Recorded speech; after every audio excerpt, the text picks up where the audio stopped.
The Chevy Cruze. Where do we start with this thing? There's pros, there's cons. They're cheap, but they're also prone to a lot of problems. There's a lot of different ways you can look at this vehicle. They sold really well when first introduced. I remember when I still worked at the Chevrolet dealer, they ran a Black Friday sale where they sold these, the LS version of course, I think for $13,000, like $12,900 or maybe even $11,900, I don't know. Really like unheard of good price for a brand new car with a 5-year, 100,000 mile powertrain warranty. I showed up to the dealership at 3:30 in the morning just to watch the show. Was not planning on working that day. There were already over 50 people in line to buy one of these cars. And the sales manager ended up coming out into the shop, saw me sitting there next to my toolbox just watching. And at 4 in the morning, he asked me to clock in and start fueling up and washing vehicles because they were falling behind. So I worked from 4 a.m. till 10 p.m. that day. Made more money in one day than I did the entire week. All that being said, they are definitely not perfect. In the case of this Cruze here, we actually have a replacement engine sitting over there. It is not a new engine. It is a salvage engine out of another Cruze that was totaled. So I'm getting paid to put the engine in, and I'm gonna make sure it's done right, and that's all I'm really worried about here. This particular Cruze is a 2015, and it has the 1.4 liter turbocharged 4-cylinder engine. And unfortunately, these were plagued with a lot of issues, especially if you did not maintain them properly. We'll go through some of the biggest issues that you'll see with these engines. Number one being the turbocharger. The bearings fail on the turbos quite often. Then you get a lot of smoke in the exhaust. If you push it, it'll burn up the catalytic converter, and it can even damage the engine if bits of metal from the compressor wheel work their way into the engine. It's a common problem. Another issue, but it's easily fixable, is these ignition coil packs. They like to misfire, and one of the ways you can tell if it's an ignition coil pack is take a spray bottle of water and just spray the ignition coil with the engine running. And I have literally seen sparks arcing or jumping from the ignition coil to these bolts here grounding out. So fortunately, that's really easy to fix. You just take those 2 bolts off, pop the ignition coil off, and put the new one on, you're good to go. Do spark plugs while you're at it if it's around 100,000 miles. Water pumps like to leak a lot. Again, it's a fairly easy job. It's not too bad. You got to get that motor mount out of the way, but you put a little jack under the oil pan with a block of wood, and it's no problem.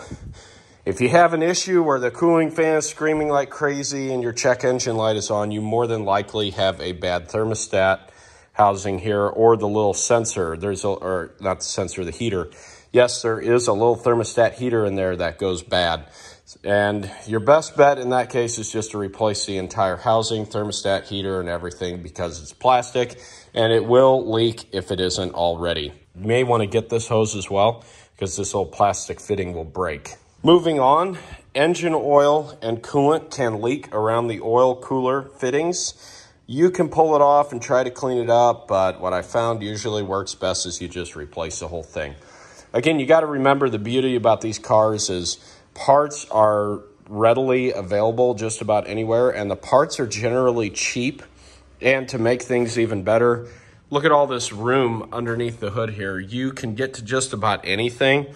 It's actually a very easy car to work on. Now, another issue we had were shift solenoid packs on the transmissions. Pretty easy to get to. You just get the intercooler pipe and the radiator hose out of the way, unbolt that front cover, and your solenoids are right there. Usually just replace a whole pack, which includes all of them. Another issue that you might experience is a rough idle and a whistling or a chirping noise. And a lot of people go right to the belt and the tensioner. And while that could be the cause, most of the time it ends up not fixing it. And GM has a bulletin for this. There's a certain production date range on these engines where the front crank seal doesn't seal properly, and it allows vacuum to get sucked in past that seal, and it makes the chirping sound. And finally, the reason why this engine is being replaced is on this particular year, some of the 14s and 15s, they had troubles with the cylinder heads cracking. And I'm pretty sure that's what we have going on here. The story behind this one is the customer was driving the vehicle down the road and it began to overheat. It began to run rough. Check engine light started flashing. So she pulled over to the side of the road and just had the vehicle towed. Smart move. Don't push it. If your engine here and these things starts acting up, or any engine for that matter, just don't push it. You're only going to make things worse. Pay for the tow. It'll be worth it in the long run when you save money on your repair. So I got it here in the garage, and I noticed that the coolant reservoir was completely empty. Thought, okay, well, that's a problem. Where'd the coolant go?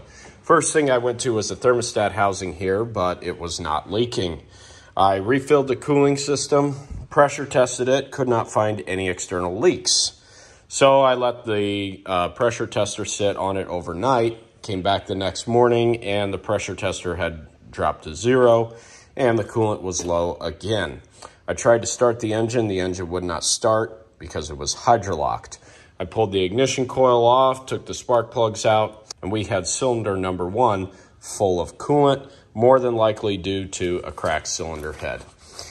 To make things even worse, it looks like this has been going on for a while. If you pull the dipstick out here, you don't really notice it right now, but if you run the engine, you'll notice it's definitely got the milk shaker going on. The oil level is above the full mark, well above the full mark actually. It's right about here on the dipstick.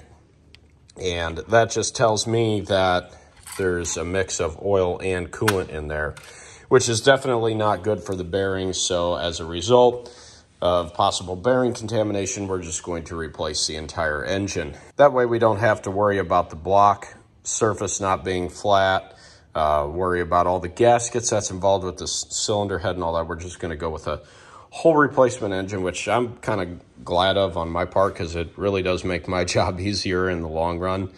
Just swapping one complete, fully dressed engine assembly over. It's really not that bad of a job.